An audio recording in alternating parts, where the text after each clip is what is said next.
This is the latest from India, and Indian External Affairs Minister S Jaishankar has said that he spoke with US Secretary of State Marco Rubio about energy security concerns. The minister said that discussions with Rubio focused on West Asia conflict and its impact on the international economy. In a post on X, Jaishankar said, and I quote, "Our discussions focused on the West Asia conflict and its impact on the international economy. We particularly spoke about energy security concerns, agreed to remain in touch. The talks come hours after Prime Minister Narendra Modi called for diplomacy to end the West Asia conflict." Indian External Affairs Minister S Jaishankar says that he spoke with US Secretary of State Marco Rubio about energy security concerns. The Minister of India said the discussions with Rubio focused on West Asia conflict and its impact on the international economy. He posted on X saying, "Our discussions focused on West Asia conflict and its impact on the international economy. We particularly spoke about energy security concerns, agreed to remain in touch."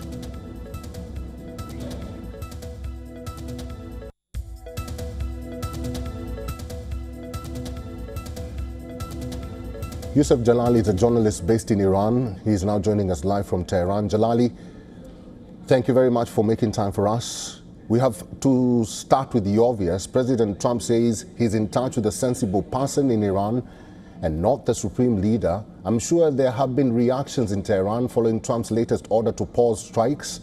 What are they, and who did President Trump speak to? Do you know?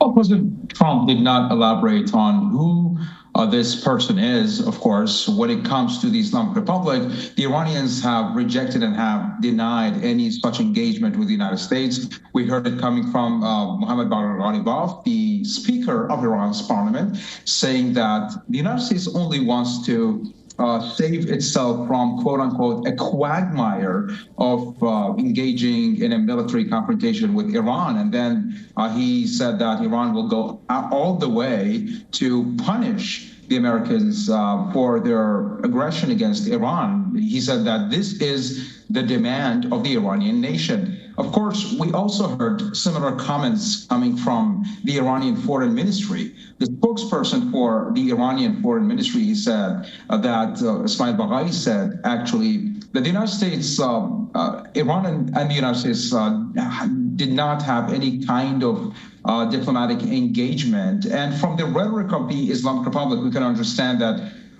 there have not been serious engagement or any kind of dialogue running between the two sides, because Iran has time and again said that it is not going to engage in any kind of diplomatic channel with the United States when it is under severe military strikes and military action from the U.S. and Israel. So this is not accepted by Iran. And of course, Iran has said that it has the capability and the will to continue this fight until the United States itself is punished and would not repeat its strikes against Iran.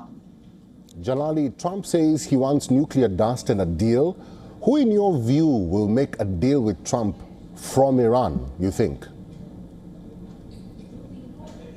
Of course, the Iranian government is responsible for any kind of potential diplomatic engagement with any country in the world, including the United States. We saw in the past instances the Iranian foreign minister, Abbas Araghchi, was engaged, was leading the negotiations with the United States. He sat and talked with Kushner and with Steve Witkoff from the U.S. And we're expecting that Araghchi himself would run or would lead any potential future talks with the U.S.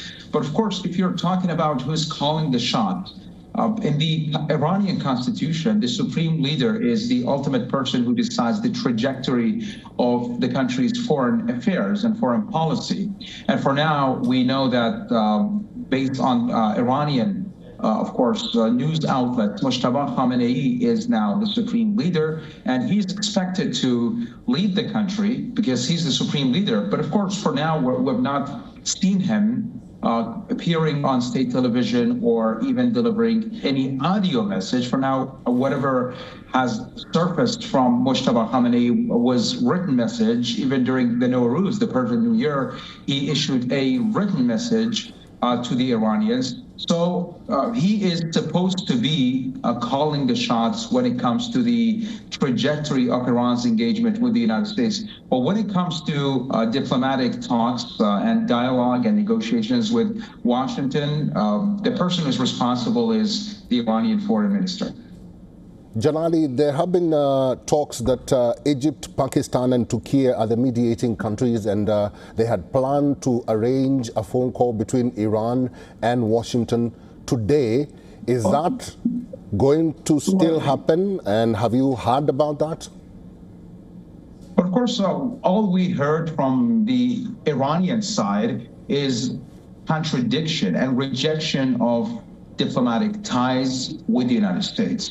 But of course, we've been seeing reports coming from the Western media outlets, including Axios, saying that Parliament Speaker Ghalibaf is informed about these talks, the claimed talks with the United States, and that Arakchi, along with Kushner and Witkoff, are going to and are scheduled to meet in Pakistan. So these are the reports circulating on the Western media. But when it comes to the IRIB, the Iranian state television, they're denying any kind of engagement directly or indirectly with Washington, saying that these are all smokescreen by Trump himself to try to create a climate of uncertainty, to try to further mount the pressure militarily against Iran and to try to buy time. And of course, it is regarded by some experts as a ploy or a trap, so to speak, for Iran to put the ball on the Iranian court to justify further aggression and strikes on Iran, to try to tell the world that basically it is the Iranians that have refused to engage in talks with the United States, and any further strikes on the Iranian territory would be justifiable then.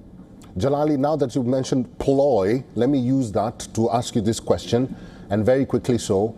Do you think this pause is a ploy by Trump to cajole Iran to reopen the Strait of Hormuz?